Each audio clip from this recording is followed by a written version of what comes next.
Hey everyone, it's Tuesday, so it's an episode of Clickbait now in Season 3. We want to bring you guys more heritage-related content and we're going to kick things off with a Hakka episode. Now the reason for that is because I'm of Hakka descent, but unfortunately growing up, I wasn't exposed to a lot of Hakka, like food and Hakka culture, right? So we're going to correct that today with this episode. And I'm also very excited, right? Because of all the dialects that you hear about in Singapore, especially, the Chinese dialects, your Teochew, Hokkien, Cantonese, Hakka is not really something that you hear about or you're really exposed to, at least for me. So yeah, we're going to try a bunch of foods that I've never had growing up, and that's why I have JJ here with me, because she's not familiar with the Chinese food fare, whereas I'm a banana, so I'm white on the inside. And yeah, what have you had? I'm a Hokkien descent, right? So I never really tried Hakka dishes before, so I'm very excited. Except I tried one dish, which is suan pan zi. Yeah, which we'll be trying that today as well. Alright, so very cool. And I think the first dish we're going to be trying today, right, is Thunder Tea Rice here at Tanglin Hall Centre. So let's go!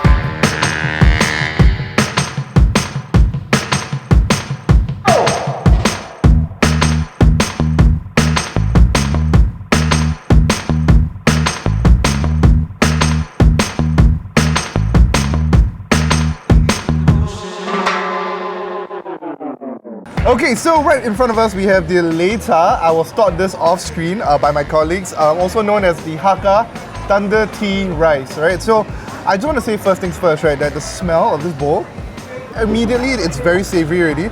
You have the ikan bilis, you have the taipo, you have the tofu and assortments of vegetables and peanuts, as well as the white rice.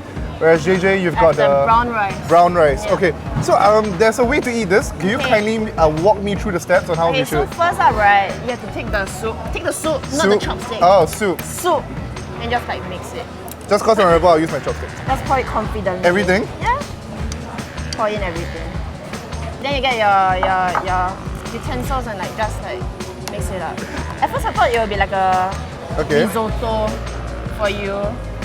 Okay, but now it looks more like a pao fan now. Oh yeah, pao fan, which I coincidentally also hosted an episode of. Links up in the description, links up here. I feel quite embarrassed right there. I'm of Hakka descent and I've not tried any of these foods, so this is my first time. It's the first time in my life I've ever put something Hakka in my mouth, so I'm very excited. Let's go. Okay. Alright, cheers.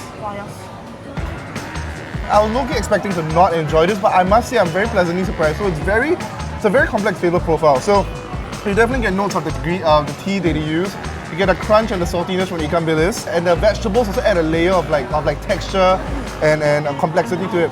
It's like a porridge. So like once I eat this, right, it feels very comforting. Like I feel very like at home. Yeah, it's like something I will eat when I'm sick, when I'm like hangover. Yeah. It just feels like a very hearty meal. Then you get a bit of everything. So like the ikan bilis, the crunch, but yet it's like moist. So what it honestly feels like to me, right, is that it feels like a warm hug from my Hakka ancestors that I've never met. Shout out to you, whoever you are watching from the heavens. So this particular outlet will be moving to Margaret Drive Hawker Centre, and I think COVID has done us all a lot of F&B establishments in, and that's why we love doing this show, right? Because we want to shine a light on all these F&B outlets that they can really use the exposure to help us. Support them at Margaret Drive Food Centre, where they are going to be at next. And with that said, let's move on to the next dish.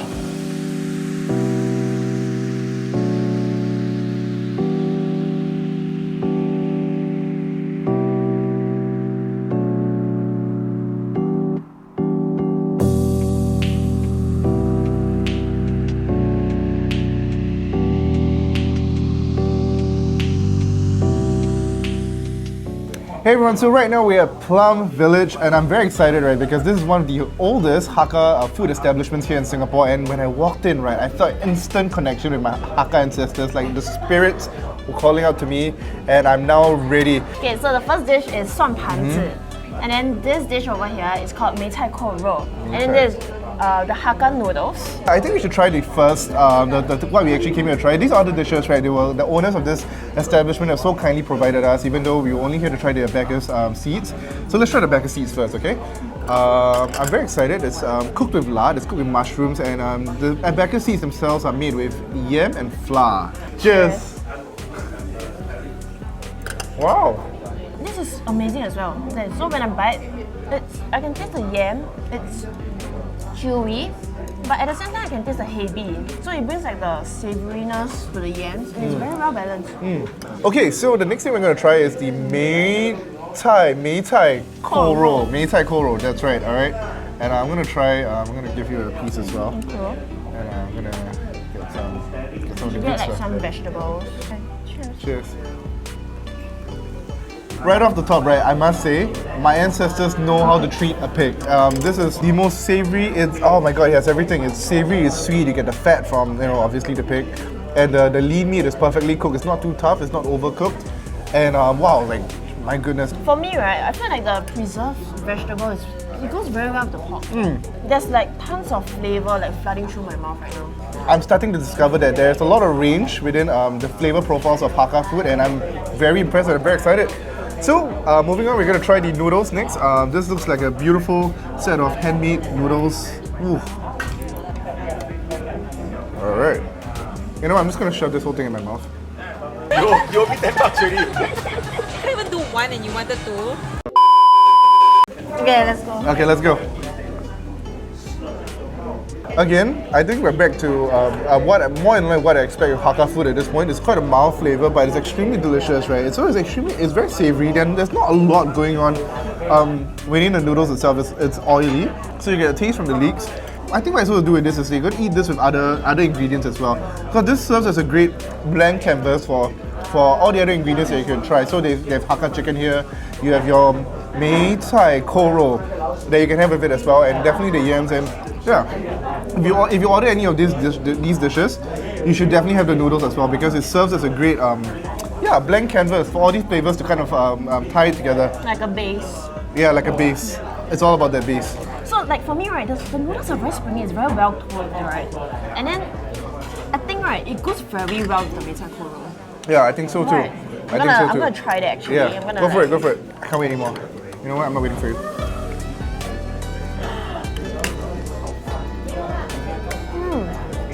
Yep, just as I suspected. Wow. So good. So I'm so glad that this was the second stop of our Hakka food crawl, right? Because in the first location, I think it was just a very soft introduction into the complex and a wonderful world of Hakka food. And I think here in this location, here at one of the oldest Hakka food establishments in Singapore, I got to try a wider range, right, of Hakka foods in terms of flavors and textures. And this just informs me, a Hakka descendant who knows nothing about his heritage, that there is indeed a range in the food offerings that this culture has to offer. So with that said, I'm very excited because the last place we'll be going to is Yong Tau Fu, and there's Hakka Yong Tau Fu, which I am not aware of, and we're going to try that. So we'll see you there.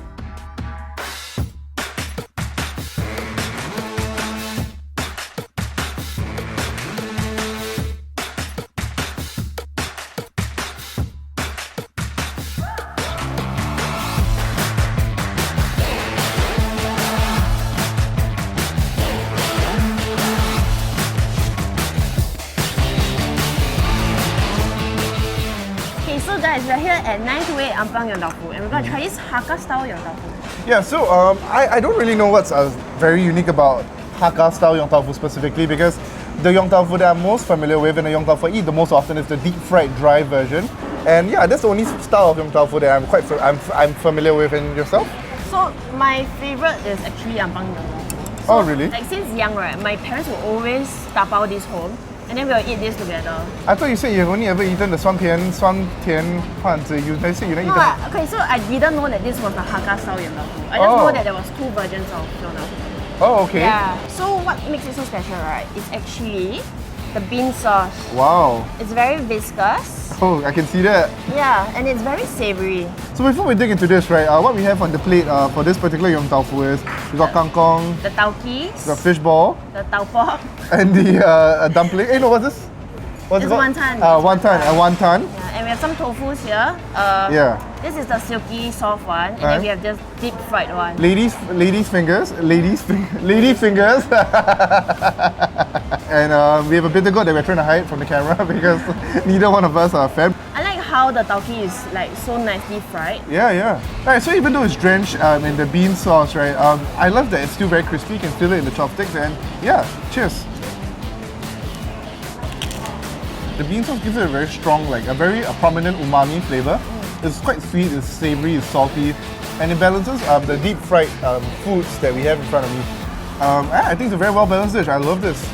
Okay, so sometimes right, tauki can be a bit dry. So the bean sauce is perfect to eat it together.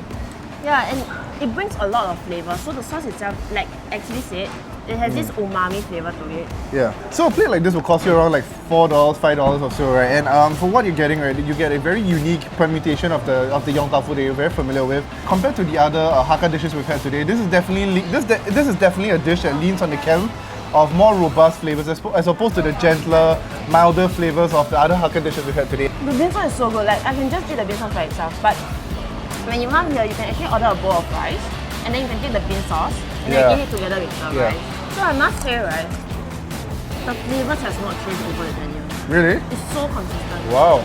Okay. Hey, look, this is my first time having it, and I must say I'm very impressed. But do take JJ's word for it. She's a yong tau fu lover. Expert. YTFL, yes, YTFE, yong tau fu expert. And so if she says it's consistent, take her word for it. So best of all, it's located conveniently right next to Springleaf MRT on the Brown Line. So you know, if you're on the Brown Line, it's quite accessible as well. So yeah, come on down, try it for yourself. And with that said, we have come to the end of our Hakka Heritage food crawl. Now I must say, right, that I've been thoroughly impressed with all the different foods that we have tried today. I can't believe I've gone my entire life, right, without trying all these Hakka permutations of local cuisine. And I must say that through this episode, I have really become more connected and more in touch with my Hakka heritage, and I'm very, very impressed with what we have tried today.